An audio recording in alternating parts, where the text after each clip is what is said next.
Hello everyone. Today we will do sum number 3rd of exercise 13.1. See the statement.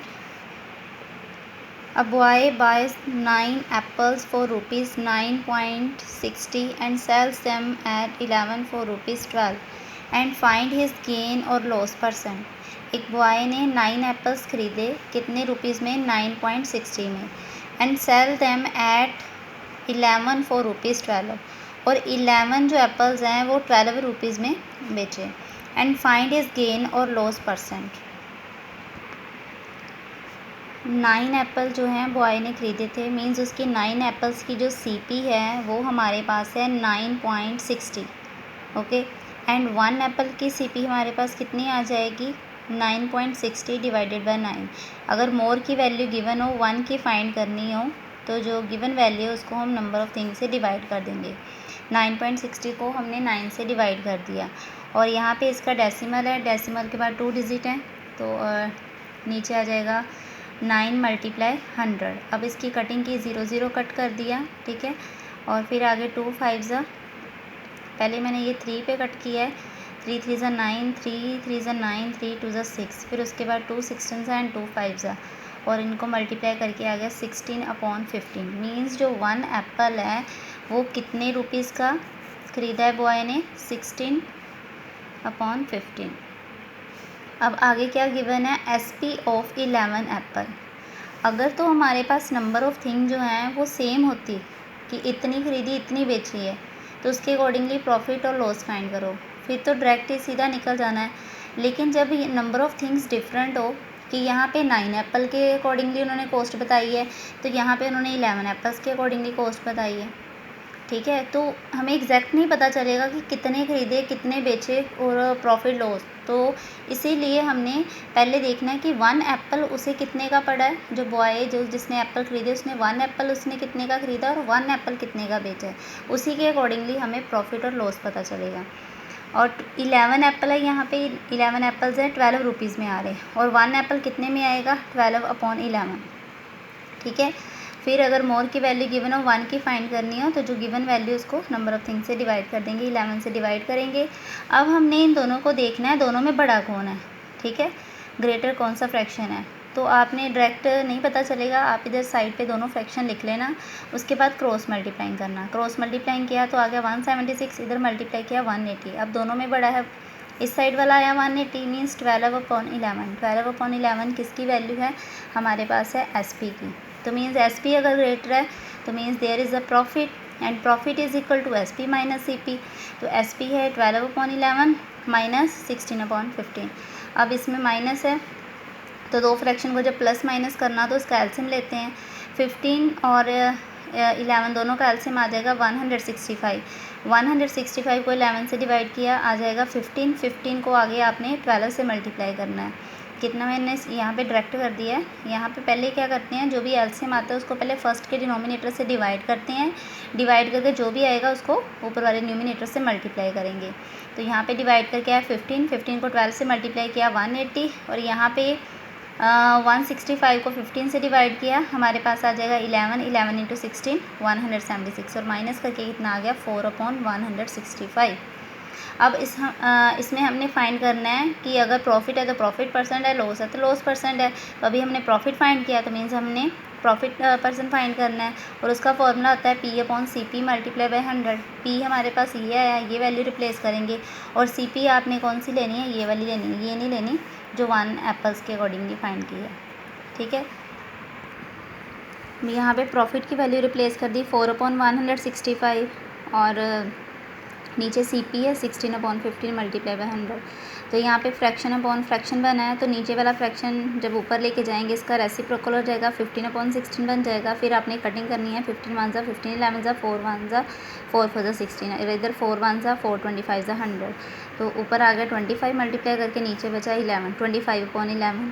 अगर इतना लिख दो तब भी ठीक है. अगर मिक्स फ्रैक्शन में बनाना या डेसिमल में बनाना वैसे भी ठीक हो जाएगा. ठीक है नेक्स्ट है सम number 4th. See the statement. The cost price of 10 article is equal to the selling price of 9 article. कहते जो 9 आर्टिकल हैं उनकी जो कॉस्ट प्राइस है वो किसके इक्वल है सेलिंग प्राइस ऑफ 9 आर्टिकल. इधर कॉस्ट प्राइस 10 आर्टिकल की है और SP ऑफ 9 आर्टिकल, तो इनकी जो दोनों की वैल्यू है वो इक्वल है एक दूसरे के, एंड फाइंड द प्रॉफिट और प्रॉफिट परसेंट। ओके, इसको हमने क्या करना है, जहाँ तो कंसिडर करेंगे कि दोनों की कॉस्ट कुछ ना कुछ, क्योंकि उन्होंने बोला दोनों की सिमिलर है और हमें गिवन नहीं है कितनी सिमिलर है, इसलिए हम चाहे इसको एक्स कंसिडर कर लें, अगर 100 करोगे तब भी ये निकल जाएगा, अगर ₹1 लोगे तब भी ये निकल जाएगा। ठीक है, अभी मैंने एक्स के अकॉर्डिंगली इसको किया है। CP of 10 article is equal to SP of 9 article, ये हमें गिवन है कि दोनों की वैल्यू सेम है, 10 आर्टिकल की CP और 9 आर्टिकल की SP, और दोनों को मैंने कंसिडर किया x। अब मैंने दोनों को सेपरेट कर दिया कि CP ऑफ 10 आर्टिकल, 10 आर्टिकल की जो CP है वो x है, और हमने पहले फाइंड करना है क्योंकि यहाँ पे भी नंबर ऑफ़ थिंग्स अलग अलग हैं, तो पहले हमें 1 आर्टिकल की फाइंड करनी पड़ेगी। तो 1 आर्टिकल हम देखेंगे उसने कितने रुपीज़ का ख़रीदा है और 1 आर्टिकल उसने कितने रुपीज़ का बेचा, फिर उसी के अकॉर्डिंगली प्रॉफिट और लॉस होगा। तो 1 आर्टिकल जो है उसकी CP आ जाएगी x/10, 9 आर्टिकल जो है उसकी भी SP जो है वो x ही है, क्योंकि हमने उन्होंने बताया हुआ है कि दोनों स्टेटमेंट में कि दोनों की वैल्यू सेम है, इसलिए ₹x लिखा। लेकिन अगर 9 आर्टिकल x में आ रहा है तो 1 आर्टिकल जो है 9 आर्टिकल अगर x रुपीज़ में बेच रहे हैं तो 1 आर्टिकल कितने का बेचेंगे, x/9। अब दोनों में फिर देखना है बड़ा कौन सा फ्रैक्शन है, x/10 x/9 दोनों एक साइड पे आप लिख लो, फिर क्रॉस मल्टीप्लाई करो, इधर इसको मल्टीप्लाई किया 9x, इधर किया 10x, तो मीन ये वाला ग्रेटर है x/9। तो x/9 है वो हमारे पास क्या है, SP, ये हमारे पास क्या है, SP ऑफ 1 आर्टिकल, तो मीन्स SP ग्रेटर हुई। अगर SP ग्रेटर है देयर इज़ अ प्रॉफिट, और प्रॉफिट का फॉर्मूला SP माइनस CP, दोनों वैल्यू रिप्लेस कर दी। अब इन दोनों का जो फ्रैक्शन है उनको प्लस माइनस करना तो फिर एलसीएम लेना पड़ता है, तो 9 और 10 दोनों का एलसीएम आ जाएगा 90। 90 को अगर 9 से डिवाइड करेंगे 10 इंटू एक्स 10x, फिर इधर 90 है और दूसरे का डिनोमिनेटर है 10, तो 90 को अगर 10 से डिवाइड करेंगे हमारे पास आ जाएगा 9 को ऊपर वाले x से मल्टीप्लाई कर देंगे 9x। अब 10x में से 9x माइनस किए 1x, आगे 1 लिखो या ना लिखो मीन 1 नहीं होता है, x/90 आ जाएगा, एंड प्रॉफिट परसेंट का फॉर्मूला P/CP मल्टीप्लाई बाय 100, और इन दोनों की वैल्यू रिप्लेस कर दी। प्रॉफिट हमने ये फाइंड किया, CP की हमारे पास है x/10, वो 1 आर्टिकल वाली जो CP वो रिप्लेस करनी है, x नहीं रिप्लेस करना अकेला, एंड मल्टीप्लाई बाय 100। फिर ये नीचे वाला फ्रैक्शन जब ऊपर जाएगा इसका रेसिप्रोकल हो जाएगा, x कट हो गई, यहाँ पे 0 कट हो गई और कितना आ गया 100/9। आगे इसको मिक्स फ्रैक्शन में बना लेना, ठीक है। अब आगे है सम number 5th। See the statement of sum number 5th. A retailer buys a radio for ₹225. His overhead expenses are ₹15. If he sells the radio for ₹300, determine his profit percent. तो उन्होंने बोला है कि जो एक रेडियो है उसकी CP हमारे पास कितनी है 225। ओवरहेड एक्सपेंसेस जो ऊपर खर्चा आ जाता है, जहाँ मान लो आप कोई कुछ भी मतलब कोई एक्स्ट्रा खर्चा, जैसे कोई चीज़ हम बड़ी मंगवाते हैं, जैसे मान लो हमने कूलर मंगवाया है या और कोई चीज़ मंगवाई है, ठीक है, तो ट्रांसपोर्ट जो भी उसके लिए यूज़ होगा उसका किराया देना पड़ेगा, तो वो जो एक्सपेंसेस है ओवरहेड एक्सपेंसेस है वो भी हमने ऐड करने हैं।